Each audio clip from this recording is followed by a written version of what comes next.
اللہ علیہ وآلہ وسلم پر وحی کا ابتدائی دور اچھے سچے پاکیزہ خوابوں سے شروع ہوا۔ آپ خواب میں جو کچھ دیکھتے وہ صبح کی روشنی کی طرح صحیح اور سچا ثابت ہوتا۔ پھر من جانب قدرت آپ تنہائی پسند ہو گئے اور آپ نے غار حرا میں خلوت نشینی اختیار فرمائی اور کئی دن اور رات وہاں مسلسل عبادت اور یاد الہی و ذکر میں مشغول رہنے لگے۔ جب تک گھر آنے کو دل نہ چاہتا توشہ ہمراہ لیے ہوئے وہاں رہتے۔ توشہ ختم ہونے پر ہی اہلیہ محترمہ حضرت خدیجہ رضی اللہ تعالی عنہا کے پاس تشریف لاتے اور کچھ توشہ ہمراہ لے کر پھر وہاں جا کر خلوت گزین ہو جاتے۔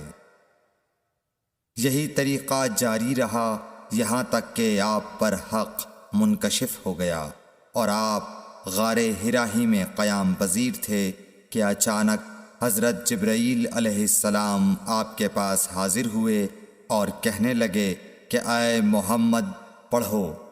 آپ فرماتے ہیں کہ میں نے کہا کہ میں پڑھنا نہیں جانتا۔ آپ صلی اللہ علیہ وسلم فرماتے ہیں کہ فرشتے نے مجھے پکڑ کر اتنے زور سے بھینچا کہ میری طاقت جواب دے گئی۔ پھر مجھے چھوڑ کر کہا پڑھو۔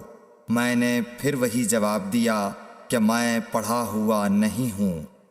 اس فرشتے نے مجھ کو نہایت ہی زور سے بھینچا کہ مجھ کو سخت تکلیف محسوس ہوئی۔ پھر اس نے کہا کہ پڑھ۔ میں نے کہا میں پڑھا ہوا نہیں ہوں۔ فرشتے نے تیسری بار مجھ کو پکڑا اور تیسری مرتبہ پھر مجھ کو بھینچا، پھر مجھے چھوڑ دیا اور کہنے لگا کہ پڑھو اپنے رب کے نام کی مدد سے جس نے پیدا کیا اور انسان کو خون کی پھٹکی سے بنایا۔ پڑھو اور آپ کا رب بہت ہی مہربانیاں کرنے والا ہے۔ بس یہی آیتیں آپ حضرت جبرائیل علیہ السلام سے سن کر اس حال میں غار حرا سے واپس ہوئے کہ آپ کا دل اس انوکھے واقعے سے کانپ رہا تھا۔ آپ حضرت خدیجہ کے ہاں تشریف لائے اور فرمایا کہ مجھے کمبل اوڑھا دو، مجھے کمبل اوڑھا دو۔ لوگوں نے آپ کو کمبل اوڑھا دیا۔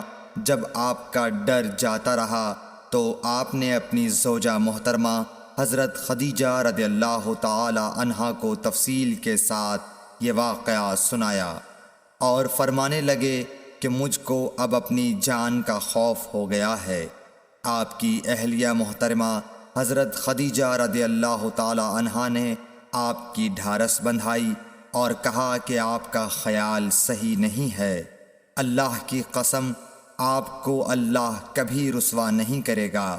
آپ تو اخلاق فاضلہ کے مالک ہیں۔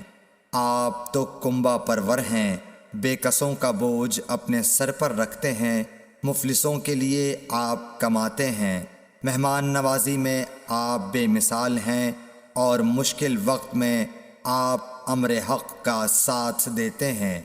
ایسے اوصاف حسنہ والا انسان یوں بے وقت ذلت و خواری کی موت نہیں پا سکتا۔ پھر مزید تسلی کے لیے حضرت خدیجہ رضی اللہ تعالی عنہا آپ کو ورقہ بن نوفل کے پاس لے گئیں جو ان کے چچا زاد بھائی تھے اور زمانہ جاہلیت میں نصرانی مذہب اختیار کر چکے تھے اور عبرانی زبان کے کاتب تھے۔ چنانچہ انجیل کو بھی حسب منشائے خداوندی عبرانی زبان میں لکھا کرتے تھے۔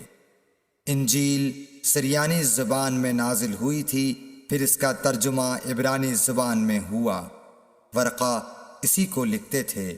وہ بہت بوڑھے ہو گئے تھے، یہاں تک کہ ان کی بینائی بھی رخصت ہو چکی تھی۔ حضرت خدیجہ رضی اللہ تعالی عنہا نے ان کے سامنے آپ کے حالات بیان کیے اور کہا کہ اے چچا زاد بھائی، اپنے بھتیجے محمد صلی اللہ علیہ وسلم کی زبانی ذرا ان کی کیفیت سن لیجئے۔ وہ بولے کہ بھتیجے آپ نے جو کچھ دیکھا ہے اس کی تفصیل سناؤ۔